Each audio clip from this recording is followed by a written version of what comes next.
Thanks for choosing this free Anfield Index podcast. If you'd prefer to listen to this or any of our other shows without adverts, then now's the time to check out Anfield Index Pro.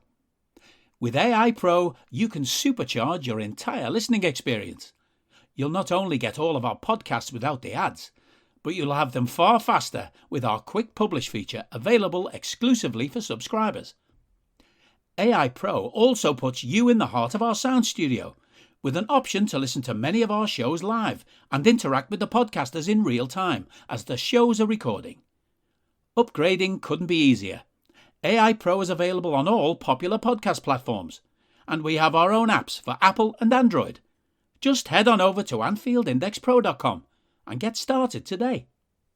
Hello and welcome to your post-match retro Raw on AI Pro, podcasting to you from, well, I'm staring at the majestic Clare Island, enveloped in cloud, and I've got Achill Beg on my right and Clew Bay and its majesty on my left, but it's still rural Ireland. I'm still Trev Downey, and joining me to give their less than immediate reactions to Liverpool 3, Borussia Mönchengladbach 1 in the European Cup final of 1977 from the Stadio Olimpico in Rome are Dave Hendrick and Jim Boardman. Dave, just a word on the concept of this show, because if this one goes off okay and we don't set Discord alight, we will probably do a couple more of them, because it's been an enjoyable process. If you just want to explain to people what it is they're going to be hearing in a nutshell in the format of this show and the ones that we're going to do from here on.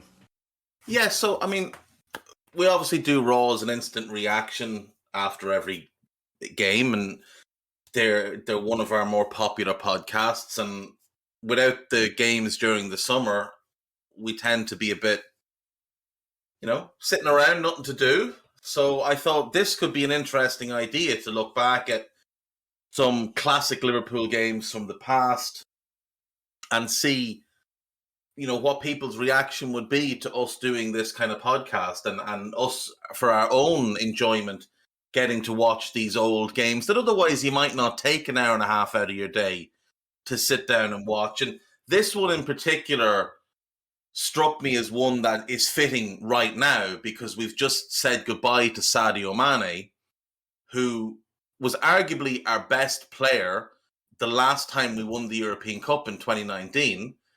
And then he's just left, and a lot of people are wondering, how are we going to replace Sadio? What's it going to be like without Sadio?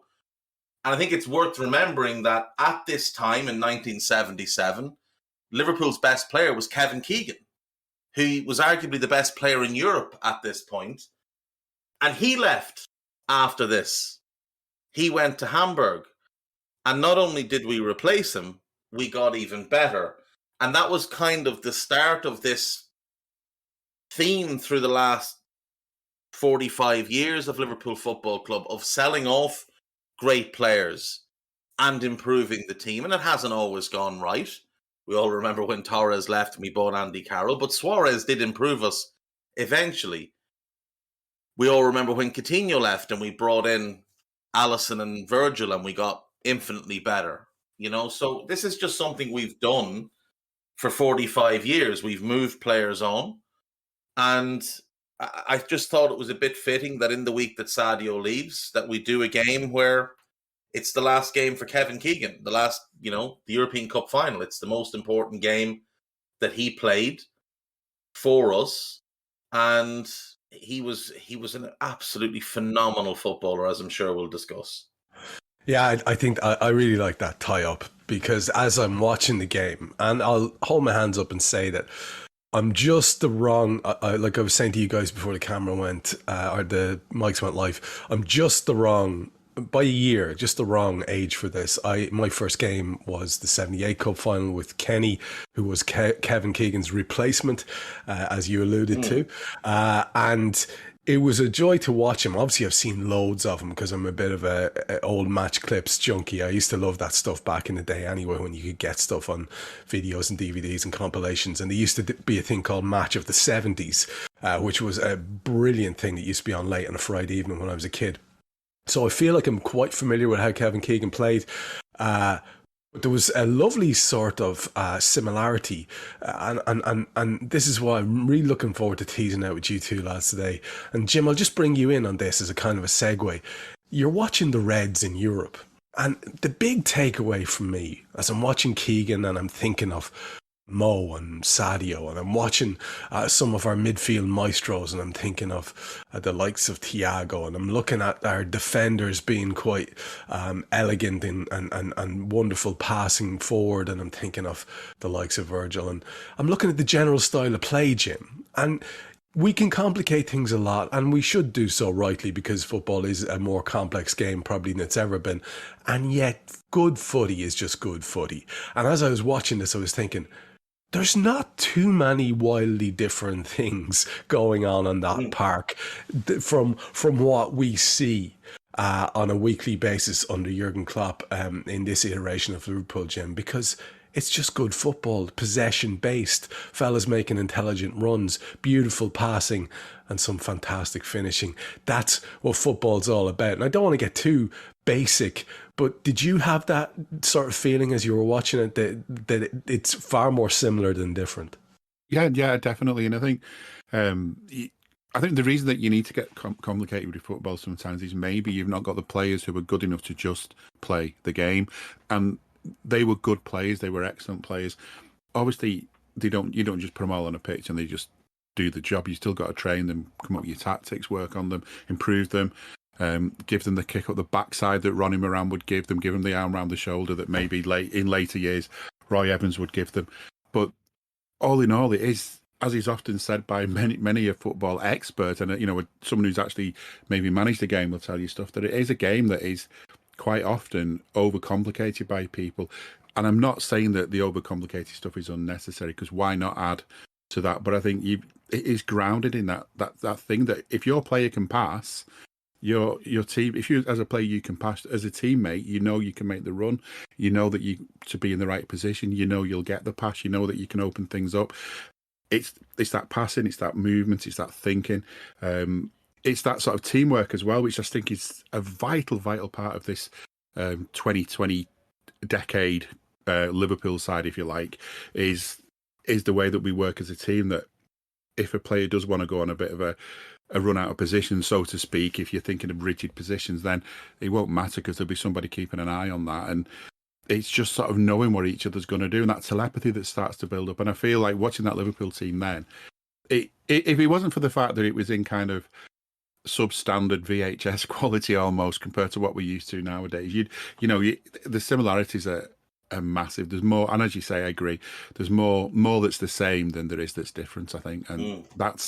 And that's really, I think, why maybe we're doing so well now, is that that kind of way of playing was, in a way, was kicked off by Shanks, continued by Paisley, and then it went through until we had this big blip where we kind of lost it, and we sort of stopped building from within, and we've had to kind of reboot that in many ways. But I think with Klopp we have, and hopefully, especially with him extending his contract, by the time he does decide to move on, we'll have somebody in place who can just keep that philosophy going, because it might have changed in some of the details, but the fundamentals are the same, I think. The Jim Milner era is coming, lads. I just thought I'd throw that in just to throw Dave off his feet a bit there. But you know what, the grainy footage thing, and when people will go and have a watch of the game, or even have it on the background as we're talking. It was driving me insane, because I was trying to do Raw, and I was like, what exactly happened there, especially on the Simonson goal, and I couldn't work it out at all. Yeah. And I found myself replaying and went, Trev, take it easy, man. It doesn't really... It's like they had like as if they had like a limit on how many replays they could show in the game. They didn't want to use them all up. Oh my God, we can't. Yeah, you could replay a goal, but not a foul or anything. Yeah. But not a foul or anything like that. And you know what? You made a little reference there, and it's a nice little segue for us, Jim, talking about telepathy.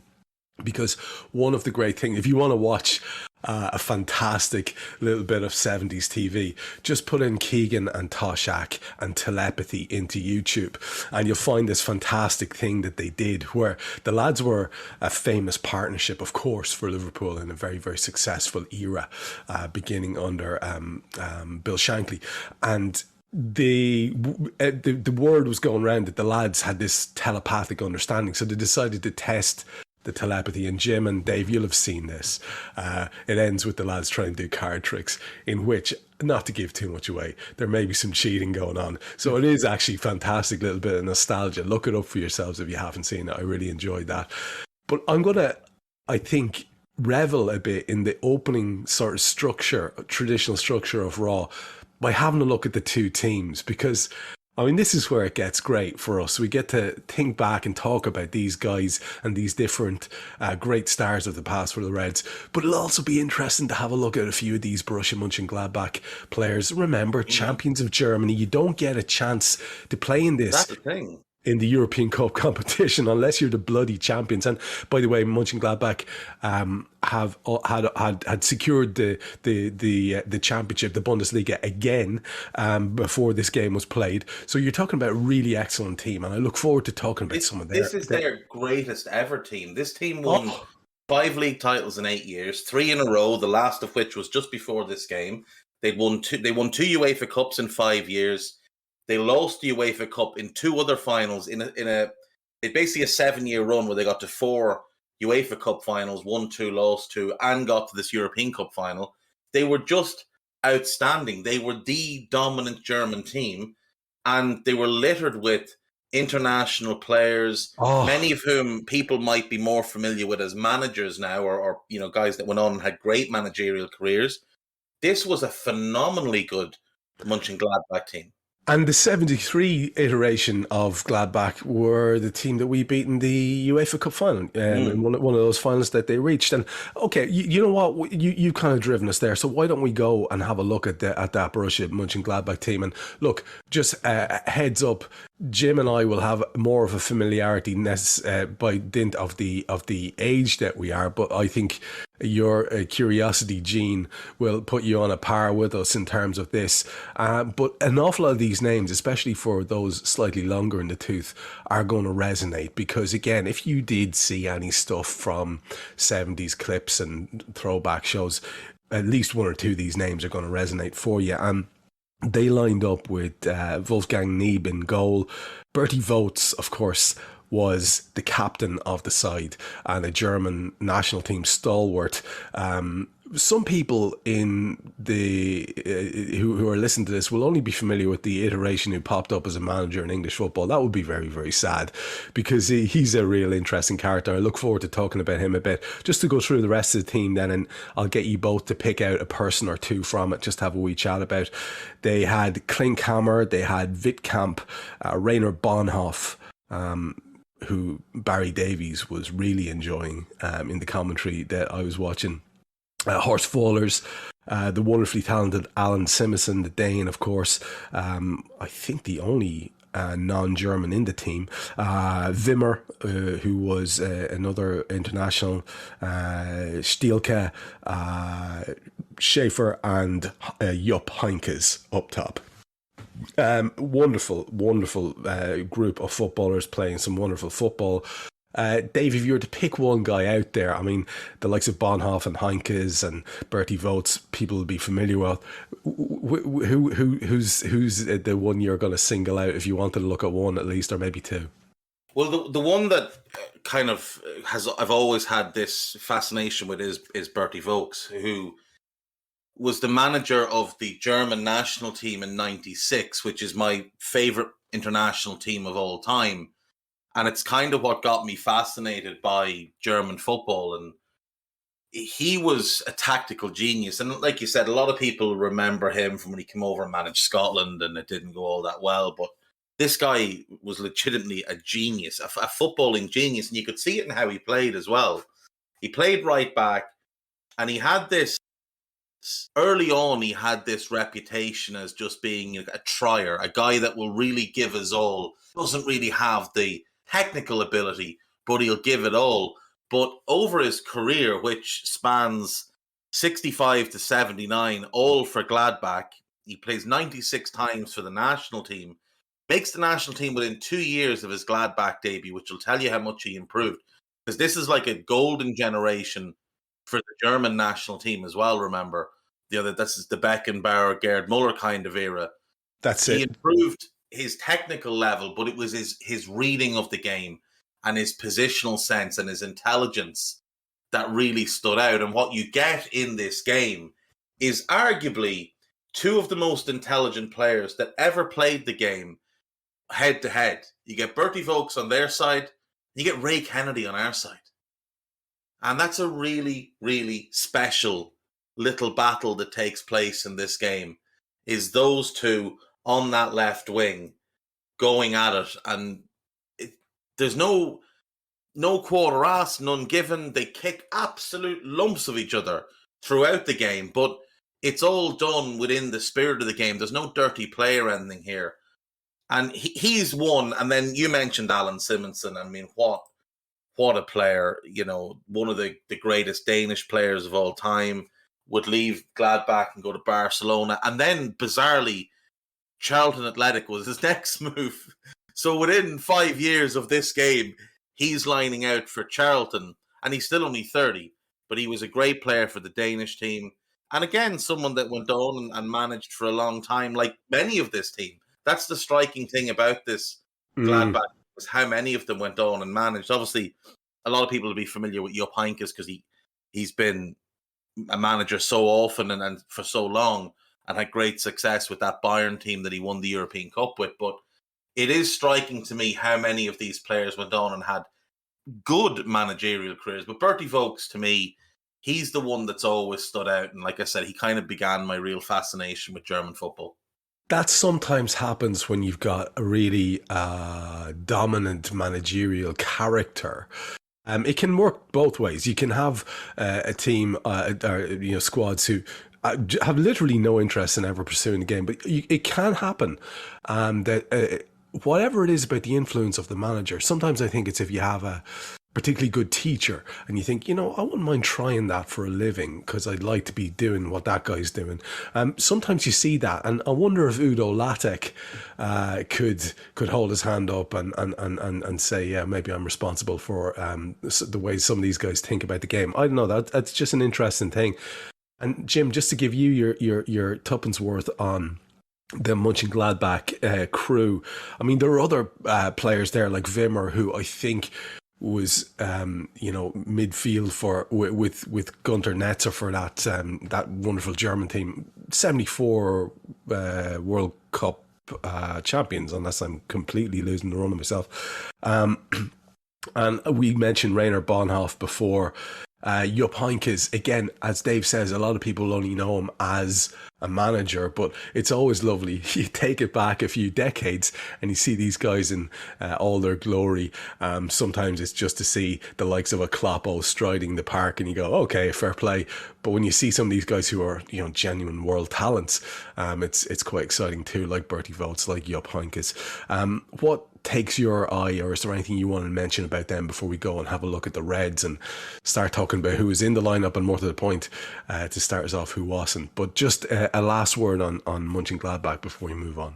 Yeah, I mean, I think one of the things that stands out about them is that, as you say, they're predominantly all German, and 3 years earlier, West Germany, as it still was then, had just won the World Cup. So, and Bonhoff is one of the players that you've mentioned that was part of that. In fact, I believe he may have been the youngest ever World Cup winner, or Germany's youngest ever World Cup winner, something along those lines, when he played in 74. So by 77, these players are really coming into the peak in many ways. But Bertie Vogts is the one that stood out to me, and I think that goes back to being a child at the time and maybe not fully understanding the game and getting all worked up about different things. He was Kevin Keegan's last game. He was the idol, every Liverpool fan's idol, I would say, at the time, especially young kids. And it was his last game, so the script was that he was going to score and win the European Cup, wasn't he? And yeah. And obviously, as we'll discuss later, Bertie Vogts played a part in preventing that.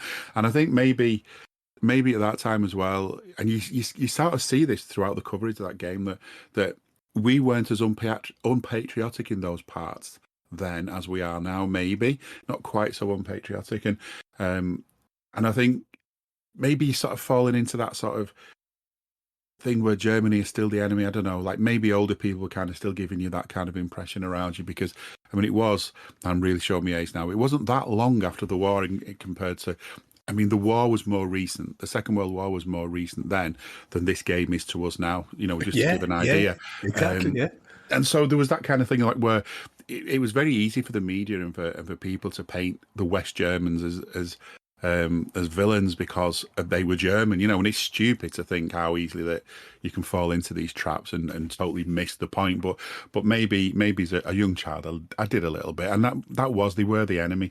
But I think looking back at it now, they were such a good, well cultured side. I mean, we kept them quiet, as we know, like no doubt we'll discuss, for a lot of the game, but they were such good footballers, and they weren't playing. There was no play acting. There was no sort of rolling around, feigning injury. There was, it was played in the true spirit of the game, in my opinion, and that says a lot about what kind of people they were behind that side. I mean, Bonhoff is one that jumps out at me because that was just a name as well that you kept hearing whenever international games were being played. And I think that's the thing to remember, though, is that this was, there was a lot of talk about times when Liverpool were almost like the English contingent were kind of all internationals and so on and so forth, because that's how good Liverpool were at the time. I would say that, a good chunk of this Mönchengladbach side were internationals or knocking on the door of a squad that had just won the World Cup. So they were not bad players. And of course, one final thing to maybe add to this is that the reason that any of these teams are in this competition at that time is because they've won the domestic league or they've won the European Cup. You couldn't get into it by any other way. Yeah, and the format we'll take a quick look at as well, just before we get into the details of the match. But before we do that, I do want to have a look at the Reds lineup with both of you, and maybe we can dwell on this a little bit as well. But the big news is that there's no John Toshak, who the aforementioned partnership with Keegan is legendary. The big man, little man thing. Of course, a whole lot more to it than that. But we start with Ray Clements, Philip O'Neill, as Barry Davies liked to call him, at right back, and Joey Jones on the other side. Of course, the predecessor to Alan Kennedy, who also has quite a role to play in Liverpool's European Cup history. Tommy Smith, Emlyn Hughes, Ray Kennedy, Jimmy Case, Ian Callaghan, Terry McDermott, Steve Heighway, and Kevin Keegan. Holy shit. Quite a lot of wonderful footballers there. And on our bench, we've got David Fairclough, Peter McDonald, David Johnson, Alan Waddle, and Alec Lindsay. Not so many names there that are going to jump out at people. Most will be familiar with David Johnson as having a sort of a bit part career at the club, and David Fairclough for his incredible interventions from the bench more often than not. It's not for no reason he got the name Super Sub, and again, that may come in our little discussion about the format and how we got here. But to go back to you on this a little bit, Dave, all these names roll off the tongue, but isn't it really beautiful thing to sit down and someone who I'm lucky enough to be followed by on Twitter, like Jimmy Case, who is a name for a lot of people of a certain age, and then you put the game to the name and you see what a wonderful footballer Jimmy Case was, and that's just one example. We all know the big names, or to watch how good Emlyn Hughes was, or to watch the mobility of Phil Neal and think, okay, there's nothing new under the sun, really, is there? All of these things are just, I got such a buzz out of watching this. This is why I'm looking forward to doing this series. It's beautiful to look at how much things have changed and haven't at all. Yeah, 100%. And, it's when you go through the names in this Liverpool team, I mean, you're talking about arguably the greatest goalkeeper we've ever had. Before Trent, probably the best right back we ever had, a man that won 4 European Cups. Tommy Smith, an iconic Liverpool defender. The Anfield Iron, that one of the hardest players ever. But when you go back and watch the game, you realise, geez, he wasn't just a hard man. Like, this lad could actually play as well. Like, he could carry the ball, he could ping it past. Emlyn Hughes was one of the very first footballing Rolls Royces. I mean, there was literally nothing he couldn't do. He was just outstanding. Keegan is one of the greats we've ever had. Heighway, and especially for Irish fans like ourselves, Heighway was a name you always grew up hearing, and about his ability to beat a man and the goals he scored and created. Ian Callaghan, obviously a record appearance holder. Terry McDermott was an iconic player for years, and it was more when he played next to Souness that was really the midfield combo. But you mentioned Jimmy Case, and I mean, again, he had this reputation as being this really tough guy, like a real hard man on the right side, but was a fantastic player as well. Like, had everything to his game.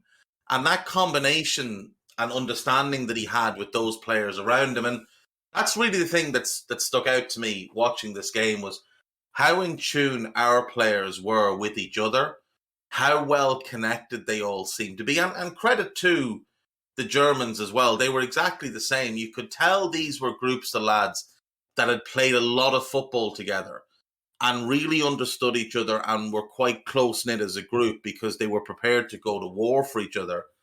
And, I mean, there's so much about this team of ours here that you have to fall in love with. I mean, there's so many great players.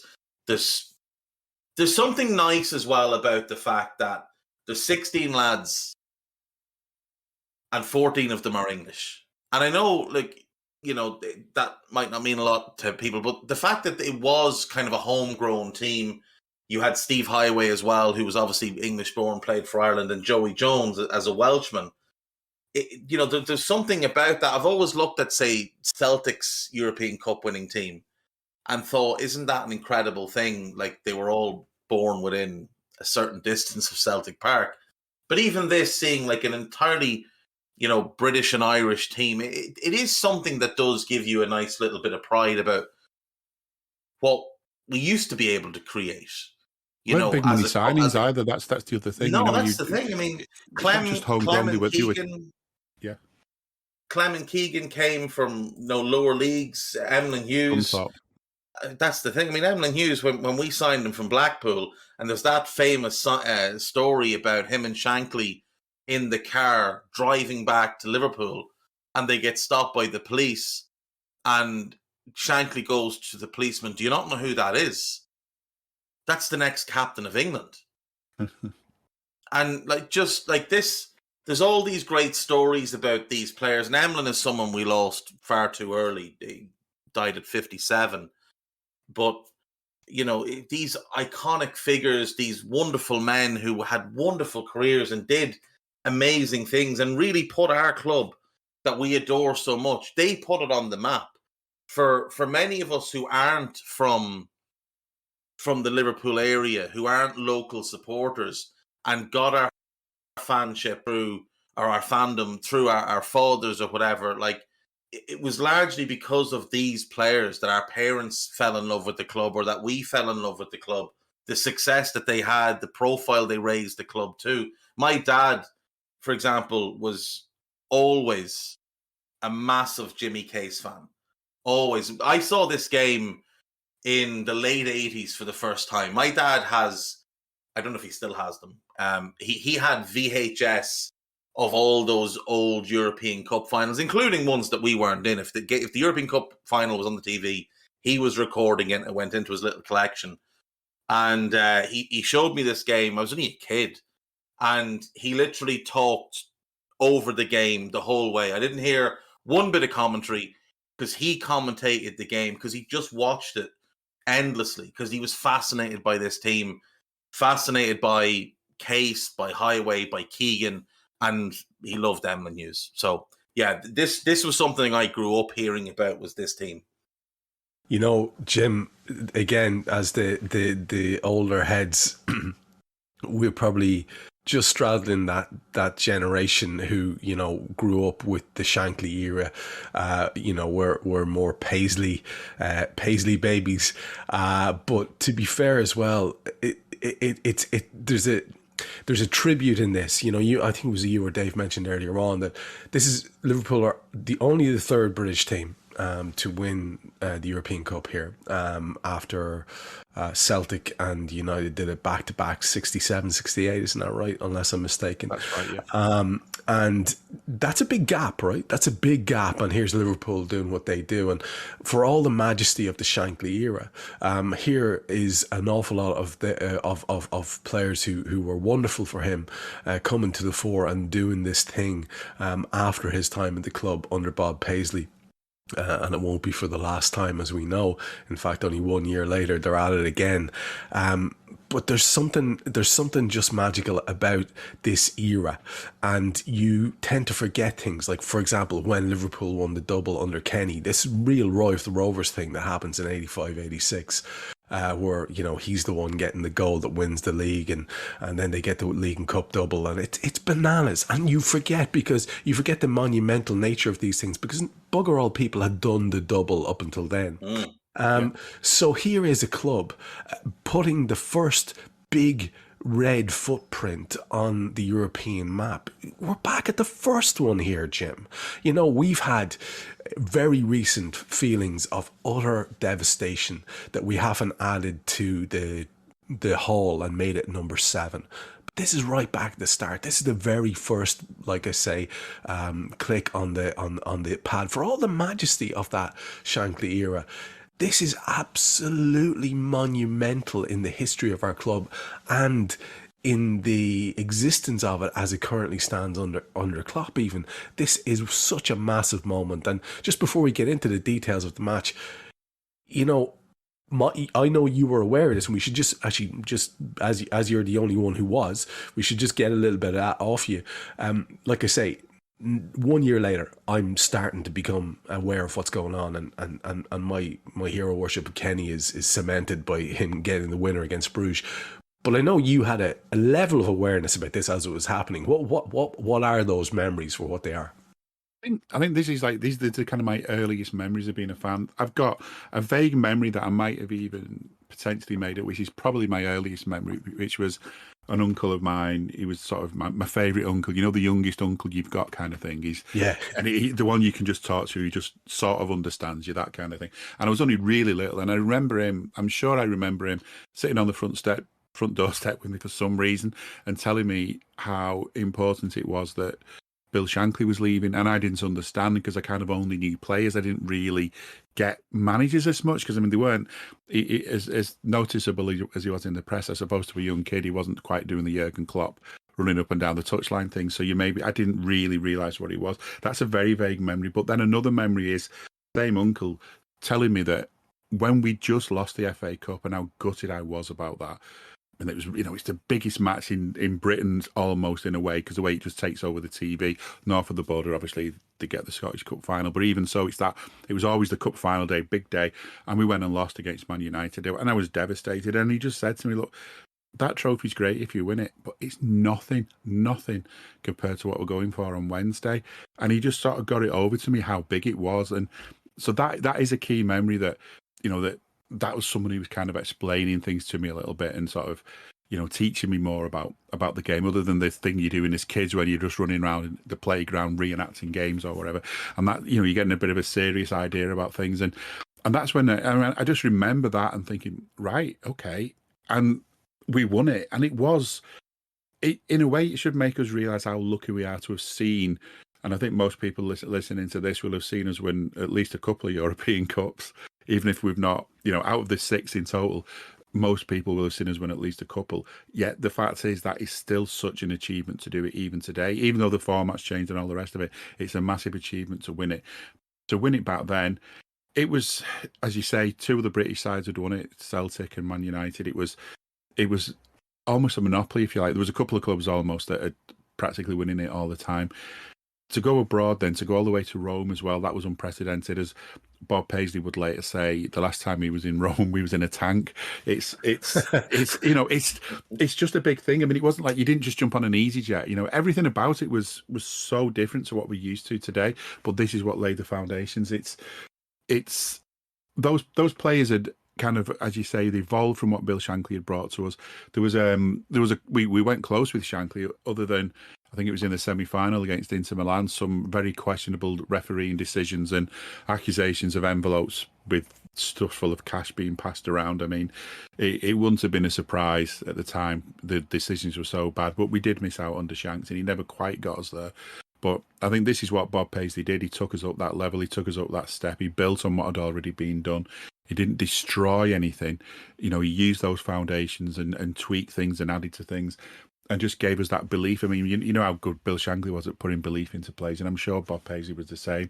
Humble man, different way of going about it, but those players knew they were good. They weren't arrogant with it, but they knew they were good and they knew what they could do. And the whole nation was waiting, though, and you get that through the commentary.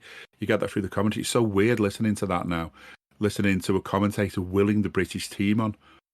Whereas, I don't know, today's generation, well, we talk about them too much, but today's generation of commentators wouldn't be. They'd be trying to pretend to be neutral all the time, hoping to see us lose. It's a different time, and, you know, the world's a shithole now, to be quite honest, isn't it, in many ways? But, you know, and I'm not sure, and it wasn't great then in a lot of ways either, but there were so many little qualities from back then that you look at now and you think, God, just be nice to have them back. I mean, I'm not saying go around and be all British if you live in Britain. I'm just more saying, just, you know, see where you've got stuff in common with other people and, you know, wish them well a little bit more. Because at that time, that's what was happening. There was that, you know, I do feel the whole nation was behind us. And I think that still applies now more than people let on. I don't think we're as hated on by as some people think we are. It's just the loud ones on social media that make it feel that way. But, you know. Sorry, Dave, go ahead. Twitter does give people a very skewed view on, you know, what people's feelings are. I do think, like Jim said, there's like a lot of loud morons who are all about 14 years of age on Twitter who say stupid things just to get likes and retweets, and you get other fucking mindless idiots who'll just go and like and retweet any old shit because they think tribalism is a real thing. But I like Jim said, I don't think the general feeling towards Liverpool is anything like what it's made out to be. It's not like in the 90s and the early 2000s when, you know, the whole ABU, anybody but United, movement began and everybody did kind of want United to lose. But it wasn't that you hated them. You just, you know, they were the dominant force, and with any dominant force, you kind of wanted to see them get knocked off. And I think we would later become a little bit like that as we went on and added more European Cups. But certainly at this time, I do think, because Shankly was so beloved and so held in such high regard by other managers, and they spoke so glowingly about him. I mean, when he retired, Brian Clough said he was the one manager he really respected. And, you know, other managers said similar things, and that carried a lot of weight with certain fan bases, and they did throw their lot behind Liverpool in this game. And like Jim said as well, it's also the fact that it was against the Germans, and there was definitely still some harbouring of resentment against the Germans. I can remember in the 1990 World Cup being quite struck during the England-Germany game by the commentary and the view of, you know, the Germans as the bad guys and England as these, you know, lily white, you know, team that you should support. And this was 13 years before that. Yeah, the cultural stuff is fascinating when you do one of these flashback matches. And like I say, hopefully this will be the first of a good lot that we'll do over the summer. And one of the things that it occurred to me as I was listening to Jim speak there was, you know, Barry Davies goes on about how several times in the commentary about how dominant the Red support is and how it's almost complete in the stadium.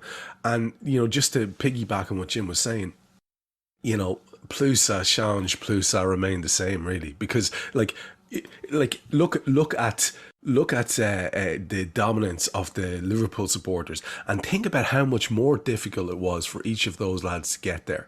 You were talking about planes and trains and automobiles, and very few frickin' planes, if we're being honest. You're talking about lads trekking across Europe in cars and thumbing lifts and doing anything, getting little buses together. The determination of Reds fans to get there is remarkable. And, you know, we have very, very poignant recent echoes of Reds fans in Europe and their dedication.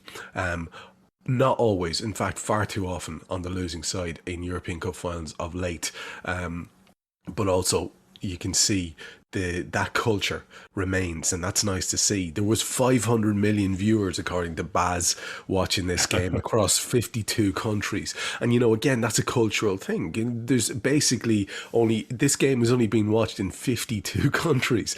And of that 52 countries, they could accrue 500 million viewers. And again, you're reminded, this thing I've been saying to anyone who'll ever listen to me, this is the biggest game in the world. This is the biggest game in the world. And there we are. There's some weird, again, speaking of cultural chat and moving into the game a bit here, lads, some weird sort of attitude, old-fashioned attitudes towards injuries, kind of encapsulated by the commentary.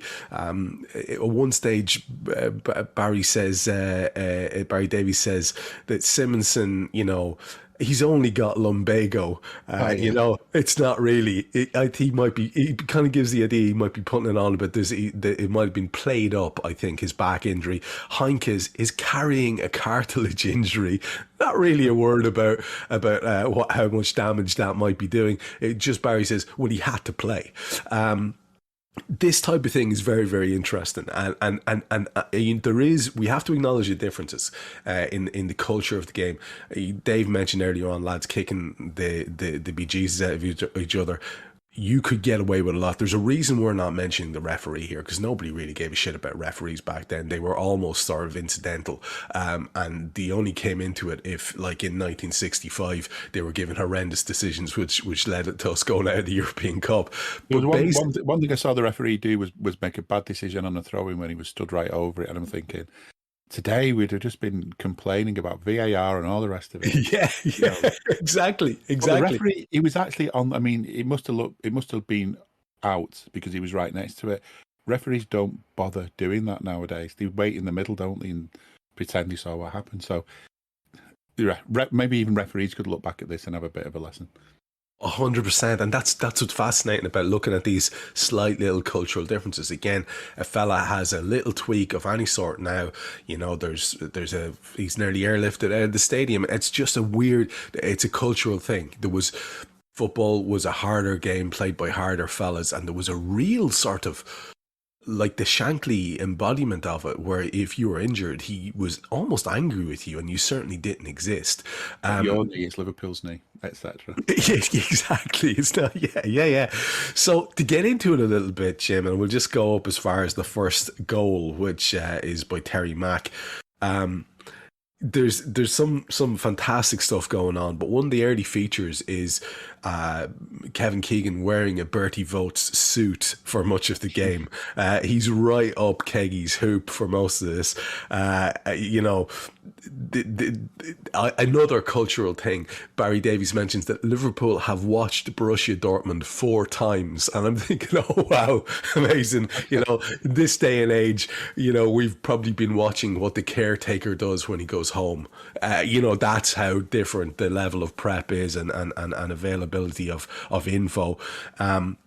We're in our 13th consecutive season in Europe, and the first big chance in the game happens where there's a Ray Kennedy snapshot tipped over by the German keeper, and then Bonhoff hits the post from distance a few minutes later, very much against the run of play at that point. They had to replace Wimmer early on in the first half as well, and that's obviously a blow for them, international that he is. again, in passing, as we're kind of going over and back with stuff, Davies mentions that the Reds had lost 11 of the 63. I think this might have been the 64th games that they played over the course of the season. And again, it sticks in your craw. You're thinking about Liverpool's current reality and how could you possibly consider being this successful and losing fucking 11 games? And before you know it, anyway, we get to the first goal. It's a bloody peach, Jim. And I'll obviously bring you in on this as well, Dave. It's Terry McDermott. I think it started by an interception by Callahan, which is a bit of play that we're all too familiar with under Klopp. That launches the move, which ends basically with Heighway doing some absolutely gorgeous bits of work. He cuts in from the right, which is an atypical position for him to be in, and slides through this peach of a through ball to McDermott, who's moving from left to right and finishes beautifully back across himself. It's a bloody gorgeous goal that would not be atypical. This is what I loved about it, right? There's a foot in, an interception in the midfield where the play is, like we do now. It comes to one of our playmakers who does his thing, and it goes to one of our finishers who does his thing. And I was just thinking, there's the similarities between that goal and some of the best ones we score these days was wonderful. Anything about that opening section and that goal you want to talk about, Jim? Yeah, I mean, that opening section, I mean, one thing I wrote down as a note is what on earth was the Borussia Mönchengladbach goalkeeper wearing, and I think he was maybe hoping for a role in Space 1999 or something, some kind of sci-fi thing with what he had on, this kind of weird tracksuit and goalkeeping top that, I mean, even at the time, it didn't look right, so it wasn't, it's not a fashion thing, it's like, where did you get that from? But maybe it was a bet. And I think, it was, what else did I kind of look at? It was, prior to that, there was just little signs of like Tommy Smith, just sort of so similar to what you get nowadays, where Liverpool kind of on the attack and Liverpool kind of got most of the ball, and it's mostly in the other side's half. And then there's a bit of a danger comes along, and Tommy Smith sniffs out the danger, gets the ball, gets it away, and off we go again on another wave of attack. And that was just one moment I remember from that bit of the game, watching that so similar to today that. You're an attacking team. You first and foremost, the aim is to attack, is to score goals. But the lads at the back are there to make sure that when that's not quite worked out, you can get it back, recycle, and get back on again, get back to what you do and what you do best. And it's just, it was great to see that and great to remember that. And as Dave mentioned earlier on, there's this reputation that the likes of Tommy Smith and Jimmy Case have been hard men, and maybe Roy Keane gets that a bit as well. That all that people remember is these tough tackles, this hard man image, but you would not be on that pitch with those teams if you didn't have something more to your game, because without being funny, anyone can go around kicking people, but you've got to be more, you've got to have more to it than that. And I do think it's a shame sometimes that players like Case and Smith don't get remembered properly. I mean, it's great. I mean, the hard man reputation is all well and good. I'm sure it did them some good in after dinner speaking and things like that, but remember them for what they were. They were good, cultured players who knew how to pass the ball, could read the game, and took orders from geniuses that were managing the team and coaching the team. So they were such a key part. And another key part in terms of the goal was Ian Callahan. I think it was him that won the ball off Bonoff. Yeah, he found Heighway found McDermott, and it was just that whole move. And again, I think that's where the telepathy comes out as well. In some ways, that Callahan wins the ball, we're back on the attack. Heighway, without messing, without worrying about... I mean, he was another player who was quite heavily marked through that game as well. And without worrying or waiting or stalling or dithering, he just knew almost certainly that it was worth having a quick look to see if McDermott was making that run, and he was. But even when he got the ball, Terry Mackey still had work to do, and he was another player who, if you ever get to watch old games, you'll see moments after moments of just sublime skill, almost cheeky in the way he scores his goals. And that was one of them, that put us in front. And it felt like, I can just remember at the time, I just couldn't, I can remember celebrating vaguely, but it got us on the way. I mean, 1-0 European Cup final. Dave, 1-0 European Cup final. To just do a retrospect of that first half with anything extra that you want to mention, or any one extra you want to mention, apart altogether from incidents if there are. I'm just gonna frame it up by the only other cultural reference point that I wanted to mention was Barry Davies was getting very nervous a couple of times as the German keeper was coming out punching the ball. And again, I was reminded how weird it was back then. Even when I was a kid, like, you don't punch the ball. It was a sign of weakness. So you catch the ball. And now it's such an art, like that we've got the likes of Ali who can punch a ball 30, 40 yards and get it clear. But it was just another little thing. So, sorry, first half retrospective from you. Anything you want to pick out? Just on that punching thing, I think it was Peter Schmeichel might have changed that perception a bit, because before that, it was always that knock on continental goalkeepers. You know, they punched the ball when you'd be getting punditry before a game, and it was obviously quite rudimentary because they didn't have access to the amount of footage that we have now. I mean, you guys said, you know, Liverpool watched them 4 times before this game.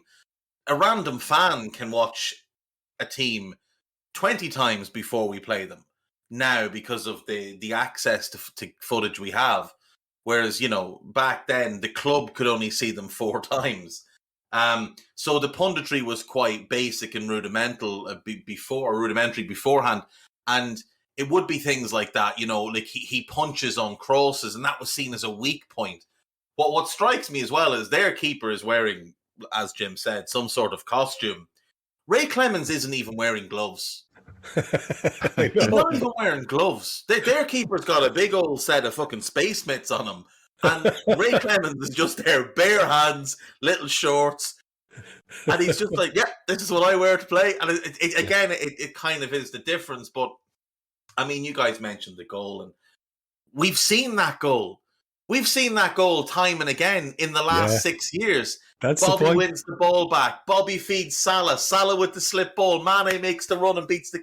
We've seen that goal over and over again. And I remember watching it last night and thinking, Jesus, that's Bobby to Salah to Sadio. That's the goal we've seen. It's a Klopp era goal. It is. And that's the thing, like, you know, a lot of people get themselves so worked up over gegenpressing and isn't it amazing? And you're watching a game from the 70s and we're doing the same thing. It's just that it wasn't called that. I mean, Jack Charlton had Ireland doing this in the 80s. We just called it putting them under pressure. That's what it was.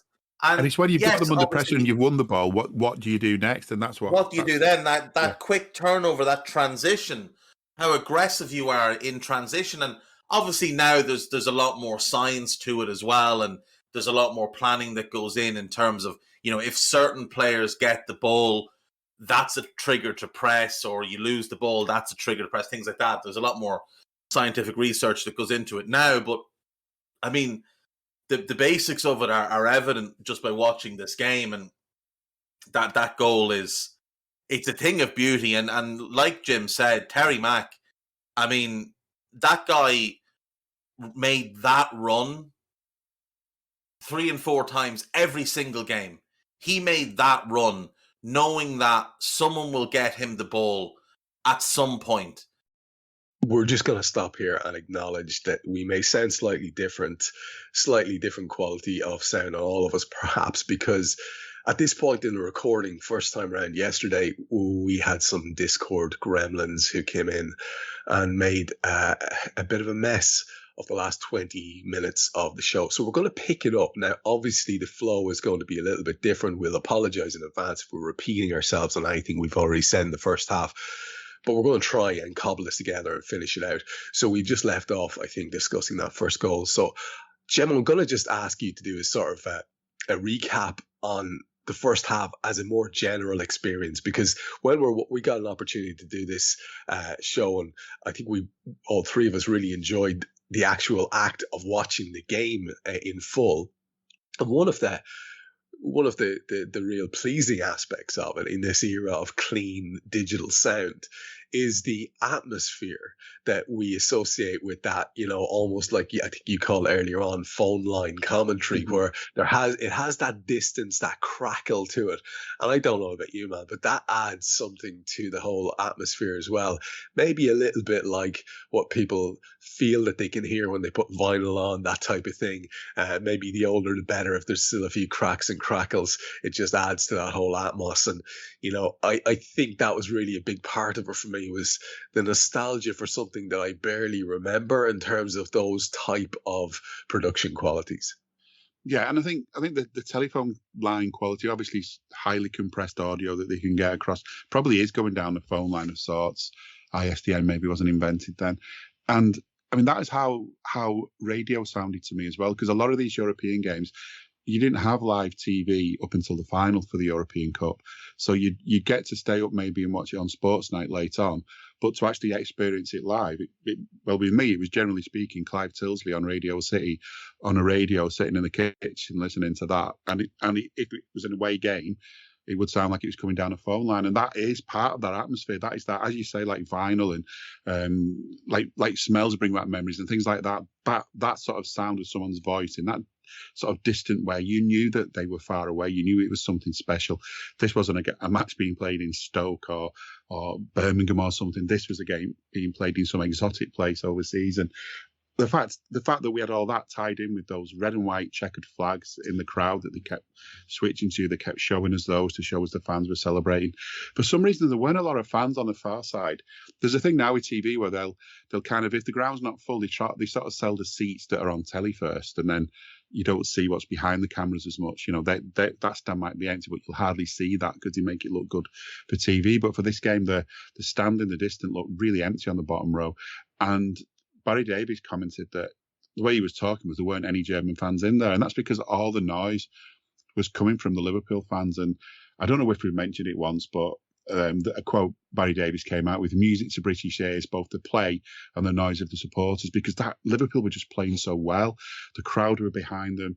There was all the singing. I mean, and there is a Liverpool anthem at one point. You can hear "You'll Never Walk Alone" just playing, you know, casually in the middle of the game almost, which you don't tend to hear quite as much in the same way now. We sing all the other songs and kind of almost save that. But my God, this was a European Cup final, and we were on our way to getting our first ever win in the thing. So that was a special occasion if ever you're going to have one. But it was, by half time, it was just one of those games that you just think, you know, we've got this. I mean, I think if we sat and watched it now and we didn't know the score, we'd be thinking that, looking at that at half time, that this is Liverpool have got this. This is theirs to throw away.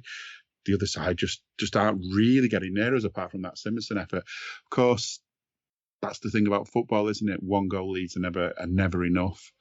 And you know, I think as much as I'm saying that we'd be all confident, we'd all be thinking, but let's get a second goal early on. Let's not give them any sniff of a chance. Let's not let them tweak the tactics. But the overall thing, the fact that those fans had got there, they travelled over probably in broken down coaches, or coaches that broke down on the way at least, that they're travelling in cars. I mean, cars didn't run forever like they do nowadays. I mean, taxi drivers nowadays can drive a car that's been around the clock 3 or 4 times, can't they? But I think back then they had to change them a bit more often. They wouldn't reach the end of the clock back then. So that was an adventure for those Liverpool fans to get there. And what they got served up was something that you wouldn't begrudge your journey there when you saw what you saw.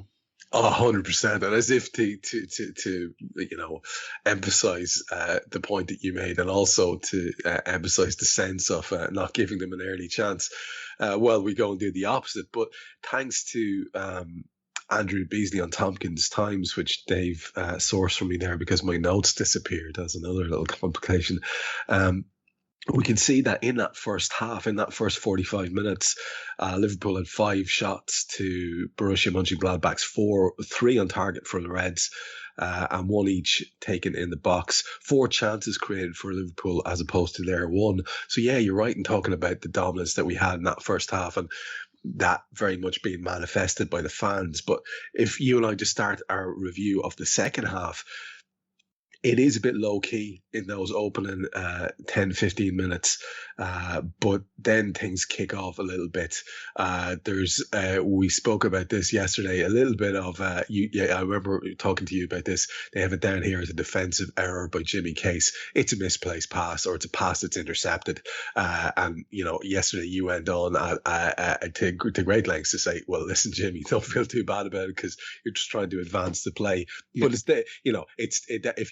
what we do on Raw is we're always looking for the reasons for things. So that is it. Simonsen breaks in. Now, Jim, this goal is outrageous. He breaks in on the left-hand side of the box. He's got no angle to speak of, and he blasts a shot past Ray Clements, which in and of itself is quite the achievement. With such ferocity and accuracy, such audacity, it's a beautiful goal, and it really is testament to a player that I think we've mentioned already in the early part of the show was something special. He was, and I think what I was trying to get across with Jimmy Casey's error was that it's very easy to kind of look at an error and look at a mistake and say, my God, if you hadn't done that, we wouldn't have conceded this goal. But sometimes, you've got to be adventurous. Liverpool now and Liverpool then are a team that are looking to attack, looking to win. That's what we are. We're not a defensive side. We weren't then, we weren't now. It's not part of what we are, Roy Hodgson. And so we wanted to get goals. We wanted to attack. You make these mistakes, but the truth is the mistake shouldn't have led to a goal. And I think if it had gone to any other player on any other day, even to this player, maybe not on one of his best days, that wouldn't have been a goal. And that's the thing is, I think it's far too easy to sort of dwell on the negatives instead of looking at the positives and look at the good. Rather than always jump to criticise someone who's made a mistake, we don't emphasise enough to praise people who've done well. And we're guilty of that ourselves more often than not. It's just kind of maybe become our second nature. But this was... It wasn't an easy chance. It wasn't a chance on its own. It was almost, in fact, it was one of those efforts that you quite often see just goes stupidly over the bar, and you think, why did you do that? We can all think of our favourite Liverpool player in recent years who's done that type of thing to us once too often in the game that we're chasing, but that wasn't the case here. It was a wonderful goal. The angle as well. I mean, I don't know how we got it in. I mean, this was before the days of these. This was the Adidas Tango. I'm not sure that it swerves quite the way that the more modern ball does. So, again, just a little bit more of an emphasis on the class that was in that finish. Yeah, it is. That era of the black and white, just previous to the Tango thing, it's the black and white check panels. Yes. Oh, dude, what a football that was. Probably for me, just by the Tango is the ultimate. I bought one a couple of years ago and put it on a shelf. It hasn't even been kicked. It's just a tribute to what I always used to idolize as the greatest football ever. And Dave, just to move on a little bit with it, this opening spell, and by the way, I'm just saying this out loud so that maybe Guy, if you want to think about this, but we should supply the link, the YouTube link, when we're pushing this show later on so people can go watch it. If for nothing else, then for that fantastic The Great Match theme tune at the very start of it. Holy shit, if that doesn't put you in the mood for a bit of nostalgia, I don't know what will. Just sort of delightfully awful example of the stuff that used to go before news programs and sports programs back in the day. But in this open, just in the immediate aftermath of that goal, that great Simonsen goal, Dave, it could have slipped away from the Reds because there are at least two decent chances that Mönchengladbach carve out. Simonsen involved in one, Jupp Heynckes nearly on the end of another. And we relied on, if I recall correctly, at least one of them, we relied on Ray Clements doing his proto-Ali bit to get us out of a bit of bother. And, I think that needs to be acknowledged here because in the end we win 3-1 or whatever. But, you were at pains to talk yesterday when we were doing the opening part of this about how good they are. And, testament to them, the game could have easily swung in the opposite direction in this period. Oh, without doubt. I mean, this is a tremendous team that we've played. This is not just some, random bunch of scrubs that fluked their way to this final. This is a great team coming off having won 3 Bundesliga titles in a row. The Simonsen goal, the angle and the way he hit it reminded me of Fowler at Old Trafford against Schmeichel. Now, he puts it in the far corner, whereas Schmeichel put it in the near top corner, or Fowler put it in the near top corner. Simonsen shoots across the goal. But, I mean, it's a great goal by a great player, and he's beaten a great goalkeeper in that instant. And then, like you've said, we need that great goalkeeper then to come up trumps for us then over the next sort of 15 minutes where we are really under the cosh here. And as any time you play a top team, they're going to have a spell where they're the better team in a game, where they're the dominant team in a game. And all we could do here was really just hang on and clear our lines, hope that the keeper performed when needed, and try and inch our way back into it. And eventually that's what we do, obviously. But there is this spell in the game where it looks like the game will slip away from Liverpool. And if you were watching it without knowing the outcome, I think you'd watch that spell after the Simonson goal and think Liverpool are in major trouble here. A spell, Dave, where not to get too sort of grandiose about it, but you could have a little bit of a history rewrite here, because if we don't get that first big years over the line, maybe 78 doesn't happen. Maybe 81 doesn't happen. Maybe 84 doesn't happen. Who knows what impact that has? Well, that's the thing. I mean, this is our first European Cup. That's why I wanted to do this game, and obviously, like I said, the Mane Keegan thing just was something that stood out to me as well. But this is our first one. This is the one that establishes us as a top European team. And we spoke about it yesterday. I mean, to get into this competition, you had to win your domestic league or be the defending European Cup champions. And it was the elite of the elite. And as I said yesterday, I mean, not only is this the first time we win the European Cup, it's also the year in which the famous Anfield comebacks begin. St Etienne in the quarterfinals is one of our very famous comebacks. That's that incredible St Etienne team with Platini, if I'm not mistaken. So you're talking about Liverpool setting the foundations for everything that was to follow in Europe in terms of winning this competition, in terms of having the mythical Anfield atmosphere and the ability to come back and win games when it looks like we're dead and buried. It looks like we have no chance. So this game really does set the foundation. I'm wrong. Platini wasn't in that team. He was still at Nancy at the time. But, this game sets the foundation for so much more that follows, that it is a seminal point in our history. That seminal point in our history gets underlined because instead of going 2-1 down, which we could easily have done in this period, we go 2-1 up. And it's that most straightforward of things: a set-piece goal, a Steve Heighway corner, a Tommy Smith finish from it with a blunderbuss of a header. It's fantastic. There's a good line here, actually, from Barry Davies in the commentary where he says, let me just get it here: if you've got a bad knee, Tommy Smith is not the player to play against. And, again, I think it was in the part that we actually managed to retain when we talked about the likes of Case and Smith, Dave, and how they had this reputation as being tough nuts and all the rest of it.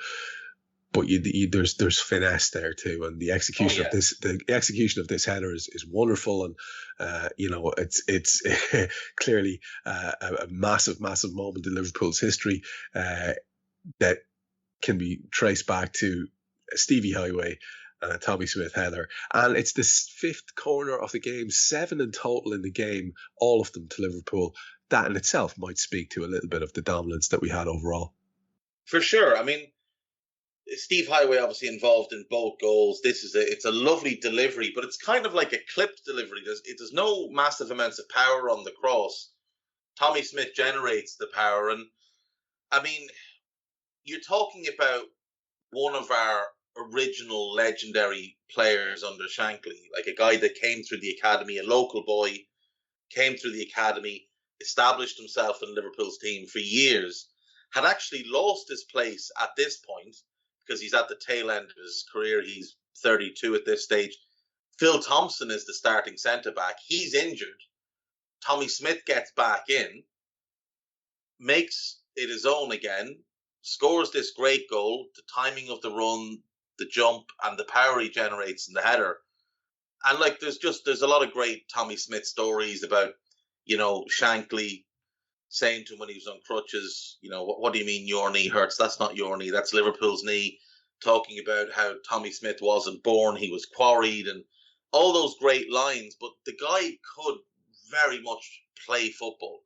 He's a good passer, he could carry the ball. Very, very good player. And of course, he misses next year's Champions League final, the 78 one, or the European Cup final as it was, because he dropped an axe on his foot. And it just, I said this yesterday, obviously, we lost it. if Joel Matip dropped an axe on his foot and broke his toe and was ruled out for 6 weeks or whatever, you'd be like, what the fuck is he doing with an axe? Yeah. Why does he have an axe at any stage? But like, these guys just lived quite different lives. They had to go and cut their own firewood or whatever it was that Tommy Smith was doing with that axe. Maybe shaving with it, who knows? You know, like just a very different time. But for him, a guy that had been at the club from 15, had given everything for Liverpool, had been a foundational piece in Shankly's great team, to then get his moment winning the European Cup, it's magnificent. He achieved so much at the club: 4 league titles, 2 FA Cups, a European Cup and 2 UEFA Cups. Like, what a career. And this is kind of the crowning glory of it. It's intentional, isn't it, to have that kind of player in and around your squad, that local guy, but not just because he's local, because there's often a clamour that Liverpool don't have enough scousers in the squad from time to time. Well, there aren't enough good ones, and they're not going to be. But when you can get a good one, like we have now with Trent as the most recent example, then you want them in there, because whatever they've got as a footballer, there's just that extra little layer they add on because they're a local and because they care more. Yeah. They do care more. And like, I remember when we won the league, and I remember seeing different stories about, it means more to this player than anyone else in the dressing room. I'm thinking, this is absolute nonsense. Like, the player it will mean most to in that dressing room is Trent, and it won't even be close. And at the same time, you go back to this game, it will have meant more to Tommy Smith than it will to any of the others, because he was the local lad. Well, Jimmy Case as well, obviously, was a local lad. So, and he came through the academy. So, yeah, him as well. But again, like the two that were often called, hard men and not really given all the respect they deserved. And Ian Callaghan as well, obviously, was a local fella as well. He's from Terry Mack. Yeah, I mean, when you start thinking about it, there's that many of them that are local fellas. That obviously Terry Mack had a different route to the club. He had to go and kind of cut his teeth elsewhere and then come back. But like, so for him, like, that's the thing. These lads, it meant more to them. And winning the European Cup back then was such an incredible achievement, because as Trev has mentioned, only 2 British teams had ever done this before. Only 1 English team, and it was quite a gap, obviously, from when United won it to when we won it. Like, it's 10 years. So, it wasn't something that happened regularly. Now we're so used to seeing English teams win this competition or get to the final, but it all started really here. This was the start of the run. We win it again. Forest win it twice. We win it. Villa win it. Hamburg win it, and then we win it again. So, like, in that run, there's 1 non-English team in 7 years, 6 years, 7 years. England wins 6 out of 7, but we started that whole run. Yeah, and you know what? There's a couple of things here. We'll take it home now in terms of the last little few bits of last little incident of the match that's worth talking about, Jim, you and I. But that point Dave makes about the different lives that people live, I think, again, in the context of this show, it's interesting to point those things out. Only 7 years after this, Jan told me that when he came over to the club, Bruce Grobbelaar arranged to meet him in the pub, because I'm talking here about accessibility, about the lives that these guys led. It was completely different. They were just blokes. They were accessible to everybody. So Jan arrives down at the pub. Bruce has a pint with him, or suggests to have a pint with him, gets him talking to a few locals. Next thing, Jan looks around 2 or 3 pints in, and Bruce is gone. And this was like the sort of get to know the locals, get in with a local place, find a pub where, that kind of thing is so different to the experience that these guys have today. It's such a different scenario in so many ways culturally. But Jim, the last thing of note then, and again, this ties up a strand. One of the original concepts that helped Dave choose this game particularly was the Sadio Mane angle, and here's our man about to go, Kevin Keegan, and he does have a moment of brilliance towards the end where he has a fantastic run at goal, real classic Keegan, you know, all style, all bustle, all action, but also plenty of technique about it. He's one of those low centre of gravity types that we're all too familiar with in current Liverpool lineups, like Sadio Mane, like Mo Salah, and several others that we've had, Luis Suarez of late as well. But as he drives towards goal, Bertie Votes decides it's a good idea to upend him, and it's a penalty which Phil Neal, or Philip Neal as Barry likes to call him, converts. And, you know, at this point, the game is done and dusted, and there's nothing really else of note to mention, except to say that, to be fair to Mönchengladbach, they do keep going at it. They don't lie down and give it up like you often saw in games back in the 70s and 80s, where if it was a done deal, it looked that way. They kept plugging away, to their credit. But, you know, that moment for Phil Neal, the start of, like, you know, such a ridiculous run for that fella, is really interesting, because again, he's one of the few people that Jan Molby will talk about when it comes to penalties with any reverence at all. He's very critical, as you might imagine, with his own excellence of most other people who are taking penalties. But with Phil Neal, the one thing he just says, he just got the job done, which, you know, you can't argue with. And that is like a huge goal at that time, because again, balances can swing back. We've seen what these lads are capable of. He had to step up and do it. And the execution of it, Jim, is really simple. It's the instep across the face of goal from right to left into the side ringing. The keeper sort of staggering in the opposite direction, but not to be sniffed at, the coolness of that execution. Yeah, and I think when you're taking penalties, I mean, you can see, we see so many penalties now as well, don't we, because of shootouts. But, you know, the main thing is to get it on target and to get it as much as you can out of the reach of the keeper. And that's basically what he did. So if keepers did guess the right way, then they've still got a job to do, but the keeper didn't guess the right way. And it was just cool, calm and collected. I mean, it must have been a nerve-wracking moment, even at 2-1 up, because you kind of know that if you score, you've got it. You pretty much got the cup in the bag. But you also know if you miss, it just gives the other side so much sort of, I don't know, impetus to go up the other end and to make you pay for that mistake. You know, you could just, careers can be ruined in moments like that, but there was no sign of it. He just got up there and took it. I mean, I can remember my biggest disappointment about that was that Kevin Keegan was an idol at the time, Liverpool's number 7. You know, he was the player everybody went on about. He was the player every young Liverpool fan wanted to be, that kind of thing. And we knew it was going to be his last game. We wanted him to go out with a goal. Bertie Boats took that off him. So even though, you know, it didn't matter because he got the assist, he made us get the goal, he did his job, he got the cup and all the rest of it. I can remember feeling gutted for a long time afterwards about that, and I've probably still never forgiven Bertie for that, for what he did. But, you know, I think, you know, and I'm glad, to be honest, I'm glad that Phil Neal did take the penalty, because I can't imagine in those days that Bob Paisley would have said, go on then, let Kevin take it while it's his last game. There's no way. He was about being professional, about getting the job done. And it was just, again, just a perfectly taken penalty. And for the right back, you know, you can score goals. So all these people who keep wanting Trent to move to midfield, there's still ways of being involved in a lot of goals. And although Phil Neal did a lot of them from the spot, he was part of the reason we won games because of goals from players like him. As we draw to an end, I'll finish with your final thoughts in a minute, Jim. Just before I go to you for yours, Dave, again, thanks to this article which you dug up, we've got a memory there that I actually had made a note of yesterday, which is as Barry Davies is surveying the excited Liverpool fans at the end of the match, he says, and again, this is a callback to something we talked about this weird era where there was actually a little bit of joy to be taken in the success of somebody from the same country. He says, just look at that. It makes you proud. That's the word.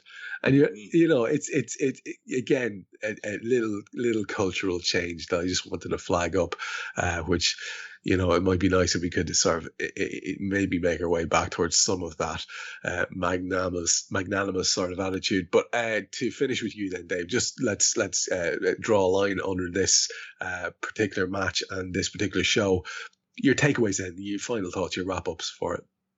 Yeah, I think like the lack of tribalism at the time was a great thing. Most of it comes from social media, but this thing of being happy when an English team loses a Champions League final or whatever because you support someone else is always a bit weird to me.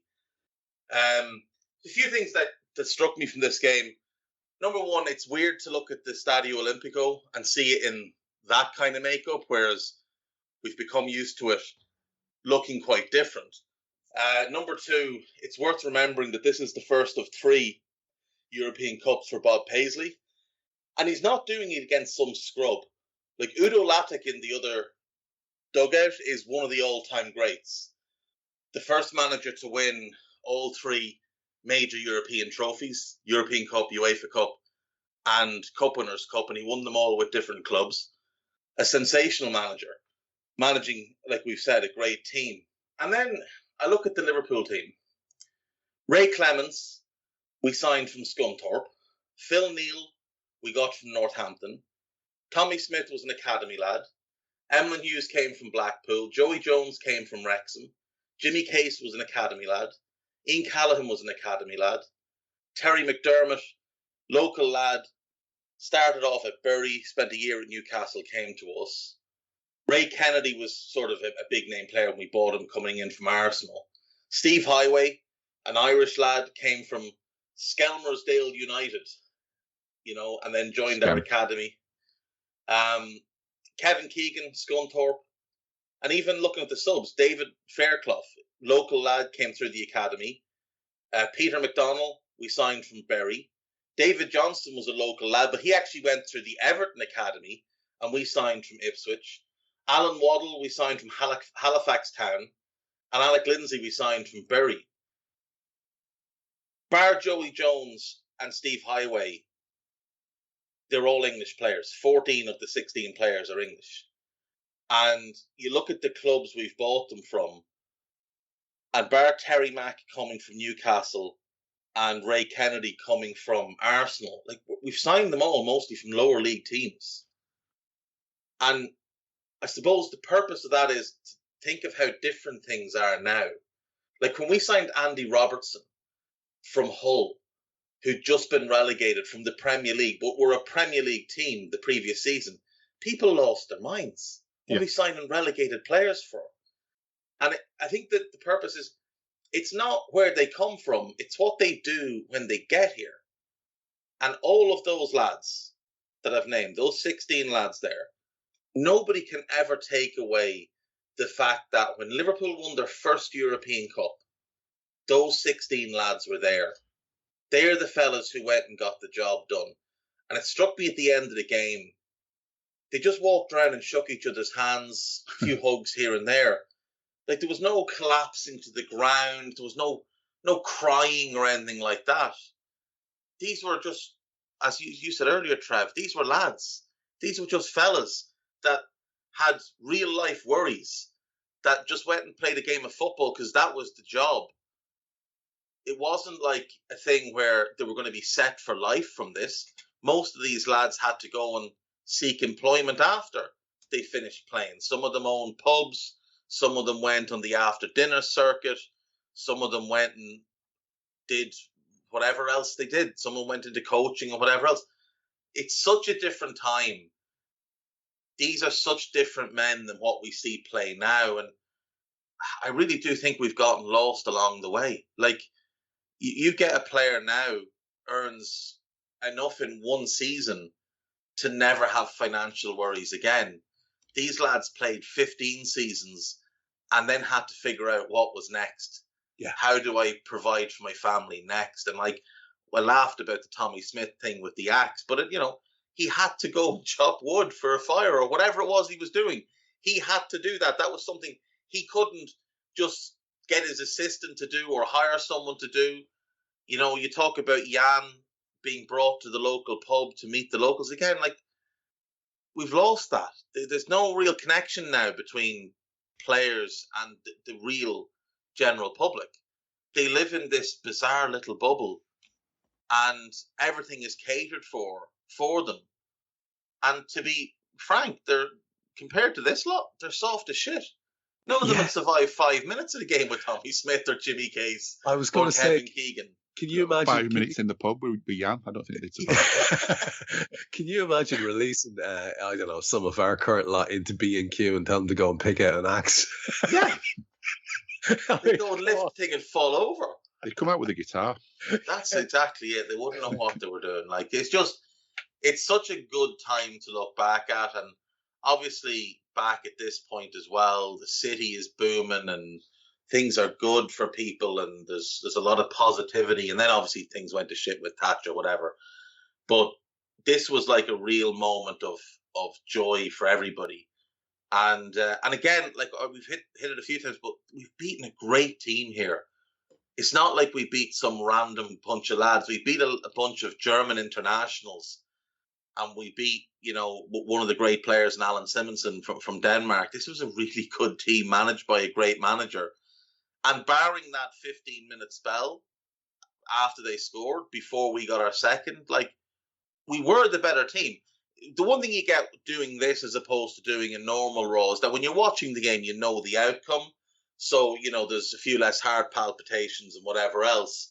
And you know when the goals are coming, so you've got that to look forward to. But even watching it, when Simonsen scored, you do get that little bit of a sinking feeling, like, oh shit, this is going to go badly. We've just watched this movie against Real Madrid where we were the better team and they scored and it all went away from us. So, yeah, I mean, I really enjoyed doing this. I hope you guys did as well. I hope people have enjoyed listening to it because it was just something I thought could be useful to do during the summer. It could be a bit of fun as well. So, yeah. We will come back to you for news, the last little bit of a revelation on what's up next.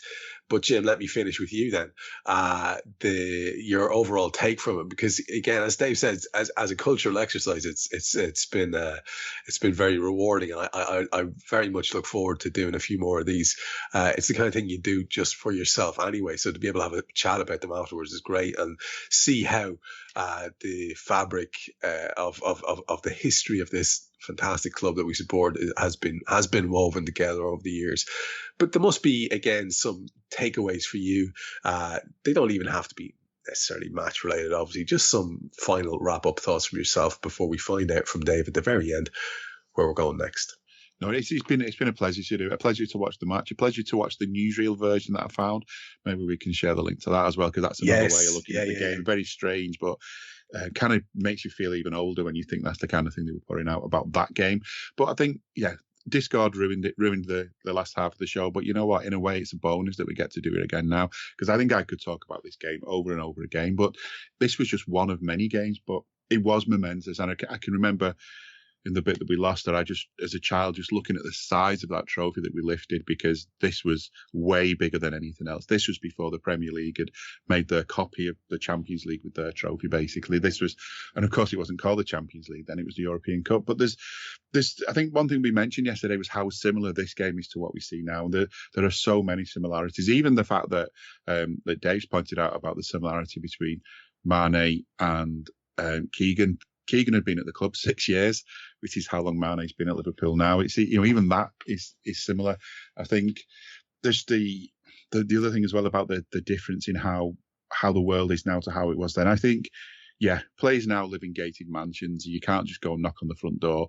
You can go and press the button and buy the gate, I imagine, and one of the people will come and tell you whether or not you're allowed in. But, in this day, I mean, Bill Shankly is famously known for having people knocking on his door and asking him things. And that's how accessible they were. But there was always, of course, they weren't invaded. There was no sort of need for them to worry, because people were polite more often than not back then. And you wouldn't dream of kind of disturbing someone. You'd feel bad about it, so you wouldn't just go knock on the door. But the truth is, they were more accessible. I think that's something Klopp's done with these players. Is he kind of made sure they appreciate who the fans are. If it wasn't for us, they wouldn't be there, and they know that. These players know that. Even the club's owners seem to know that now, I'm sure, which is another good sign. But that's the first time we've mentioned owners today. We didn't mention owners back then at all, because we didn't really know who they were. It was behind the scenes. There's nothing we needed to worry about. It's a shame that we can't see this in all its HD glory, but I think the fact that we saw it in sort of VHS, sort of smoothed out glory with the commentary from Barry Davies down the phone line, just made it what it is, just made it ever so special, just that little bit different, just brought that bit of an extra nostalgic feeling to it. And, I don't know, in years to come, when we're looking at the equivalent to, say, the last time we won the European Cup, if people are looking at that, probably won't be us in all those future decades. What the technology will be like then? Maybe it's going to be 3D and all the rest of it. Who knows? But you know what? I just think this was a special moment. It's been remembered for those who weren't there by this TV coverage that we got. Those who were lucky enough to go will remember it in different ways. And I think, it was the start of our European dominance, and we were dominant at that time. We've had a spell away from it, but I think the fact we're knocking on the door so much these days, hopefully, is a sign that maybe that dominance is going to come back again. And again, one final thing to say is, keep the belief, keep the faith. When Simonsen scored their equaliser, it would have been easy for us to have our heads down, but we didn't. We knew that was just 1-1. And that sort of rounds off what I was going to say about Mane, really, that one of the first games Klopp managed for Liverpool, Mane was playing against us for Southampton. I think it was his first home game as Liverpool boss. And Mane got an equaliser, and Klopp, I've mentioned it a few times, Klopp was just astounded at how all these Liverpool players' heads went down at that point, as if the game was over. It was 1-1.